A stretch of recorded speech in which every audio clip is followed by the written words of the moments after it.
ദൈവനാമം മഹത്വപ്പെടുമാറാകട്ടെ. നിങ്ങൾ ശ്രവിക്കുന്നത് Jesus voice message. എല്ലാ ശ്രോതാക്കൾക്കും കർത്താവായ യേശുക്രിസ്തു നാമത്തിൽ സ്വാഗതം.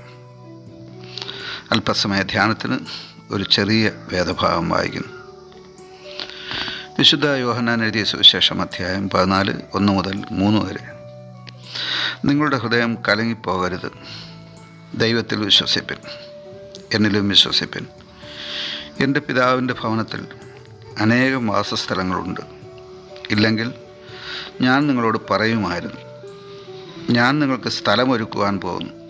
ഞാൻ പോയി നിങ്ങൾക്ക് സ്ഥലമൊരുക്കിയാൽ ഞാൻ ഇരിക്കുന്ന ഇടത്ത് നിങ്ങളും ഇരിക്കേണ്ടതിന് പിന്നെയും വന്ന് നിങ്ങളെ എൻ്റെ അടുക്കൽ ചേർത്തുകൊള്ളും. കർത്താവിൽ പ്രിയരെ, നാം വായിച്ചു കേട്ട വിശുദ്ധ യോഹന്നാൻ എഴുതിയ സുവിശേഷം അധ്യായം 14, 1 മുതൽ 3 വരെ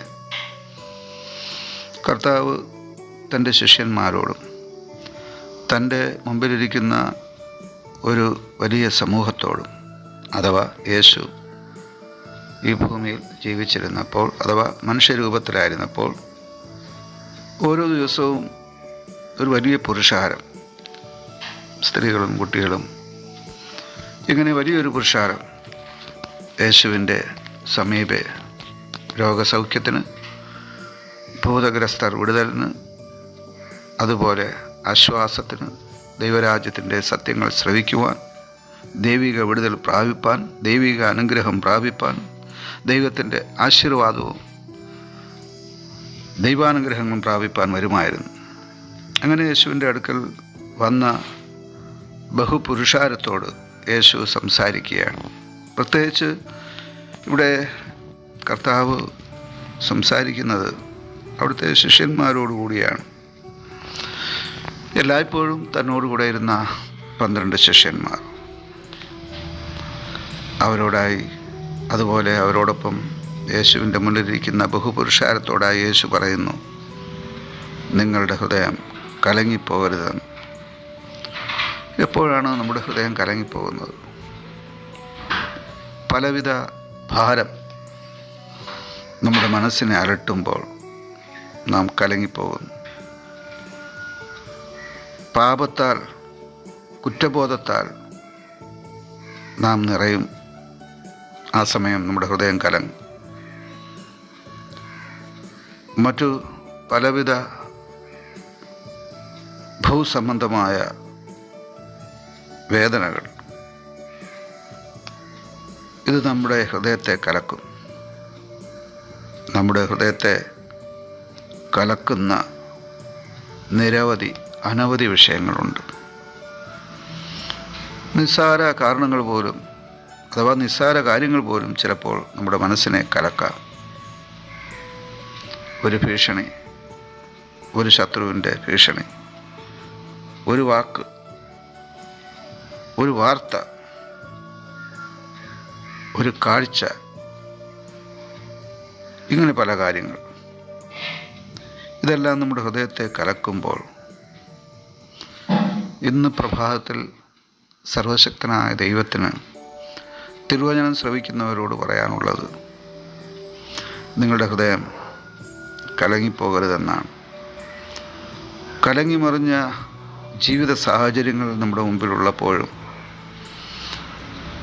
ദൈവത്തിൻ്റെ മാറ്റമില്ലാത്ത വചനം പറയുന്നു,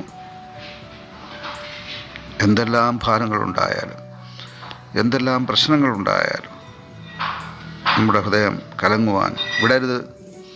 നമ്മുടെ ഹൃദയം കലങ്ങുവാൻ വിട്ടുകഴിഞ്ഞാൽ നാം തകർന്നു പോകാൻ ഇടയാവും. രണ്ടാമതായി ഈ വചനത്തിൽ പറയുന്നത് ദൈവത്തിൽ വിശ്വസിക്കുവാനാണ്.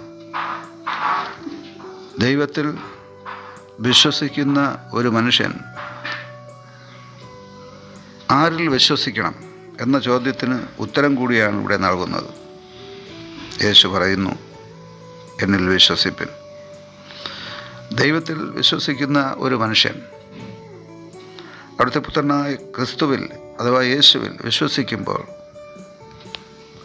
ആ വ്യക്തി, അഥവാ ആ ഒരു മനുഷ്യൻ ദൈവ വിശ്വാസിയായി, ദൈവഭക്തനായി മാറ്റപ്പെടുന്നു.